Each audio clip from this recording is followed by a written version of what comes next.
Fibre লেন্সের রমরমা বাজারের অবলুপ্তের পথে বাড়িতে তৈরি কাচের লেন্সের তৈরির কাজ অনাহারে কারিগররা। একটা সময় এলাকার ঘরে ঘরে চশমার লেন্স তৈরির কাজ হতো। কাচের লেন্সের তৈরি প্রচুর কারখানা ছিল এলাকায়। স্থানীয় বহু মানুষের রুজি রোজগারের অন্যতম মাধ্যম ছিল এই শিল্প। চশমার কাচের পাওয়ার দেওয়ার প্রাথমিক পর্যায়ের কাজ হয় ছোট ছোট কারখানায়। দক্ষিণ চব্বিশ পরগনার জয়নগর বিধানসভার জয়নগর এলাকায় বেশ কিছু এ ধরনের ছোট ছোট চশমার কাচ তৈরির কারখানা কাজ করতেন এলাকার বহু মানুষ। কিন্তু বাজারে ফাইবার লেন্স চলে আসতে কাচের কারখানাগুলি একে একে বন্ধ হতে চলেছে, আর যার ফলে কারিগরদের গ্রাম বাড়ি ছেড়ে কলকাতা থেকে ভিন রাজ্যে পাড়ি দিতে হচ্ছে। একদিকে যেমন নতুন প্রজন্ম আর এই কাজে আসছে না, তাছাড়া কাচের লেন্সের বদলে এই ফাইবার লেন্সের ব্যবহারই বেশি এখন, যার জন্য একে একে বন্ধ হয়ে গিয়েছে কারখানাগুলি। এই শিল্পের সঙ্গে যুক্ত শ্রমিকদের বক্তব্য, ইদানিং কাচের লেন্সের চাহিদা অনেকটাই কমেছে, ন্যায্য দামও পাওয়া যায় না। এই কারিগরগুলি কেউ কেউ বসে গিয়েছে, আবার কেউ কেউ রাজ্য ছেড়ে ভিন রাজ্যে চলে গিয়েছে, কারণ পেটের তাগিদে সংসার চালানোর জন্য।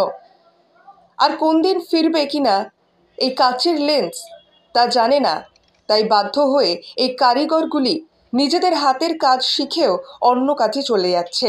নতুন প্রজন্মের কাছে জনপ্রিয় ফাইবারের লেন্সের দাপটে এখন প্রায় বিলুপ্তির পথে চশমার কাচের লেন্স। আমরা 1980 সাল থেকে কাজে ঢুকেছি, তাহলে সেই কাজ আজ বন্ধ করে আসে কারখানা সব বন্ধ হয়ে গেছে।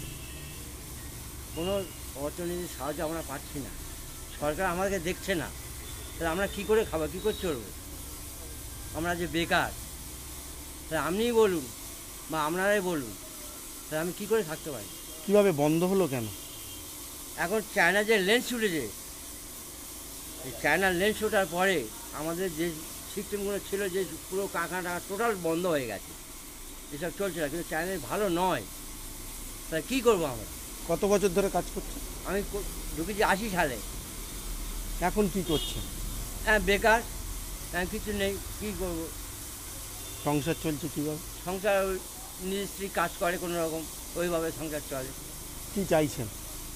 চাইছে যাতে একটু ডেভেলপমেন্ট হোক, এসব চালু ফালু হোক, হওয়ার পর যাতে আমরা কাজকর্ম পাই, যে কোনো কাজ যেটা আমাদের ক্ষমতা আছে যদি করতে পারি, তারা কাজ দিলে আমরা হচ্ছে একটু সাহায্য হয়। আপনার নাম? আমার নাম জয়দেব দাস, দক্ষিণ বারাসাত।